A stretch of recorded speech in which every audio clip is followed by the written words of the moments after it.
या 1.5 वर्षाच्या मुलाची याच्याच आईनं आई म्हणण्याची या बाईची लायकी सुद्धा नाहीये। या बाईनं हिच्या प्रेमामध्ये हिच्या मौजमजेमध्ये हा मुलगा अडथळा आणत असल्यामुळे याची एवढ्या बेरहिमीनं हत्या केलेली आहे। ऐकून अक्षरशः तुमच्या सुद्धा अंगावर काटा येईल। ही घटना केरळची आहे। या बाईचं नाव अखिल आहे आणि हिचा नवरा मरण पावतो।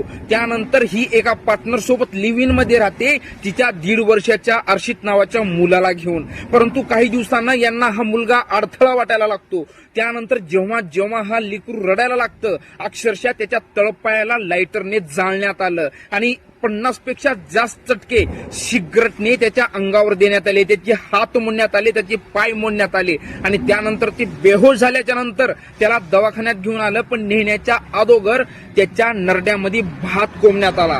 का तर ते ओळखू येऊ नये म्हणून डॉक्टरांना आणि त्यांना सांगण्यात आलं की त्याच्या नरड्यामध्ये घास अडकल्यामुळे हा बेहोश झाला, याला काहीतरी झाले। परंतु पोस्टमॉर्टम रिपोर्ट आल्याच्या नंतर डॉक्टरांना समजलं की या मुलाला शारीरिक आणि मानसिक त्रास देऊन मारण्यात आलेला आहे।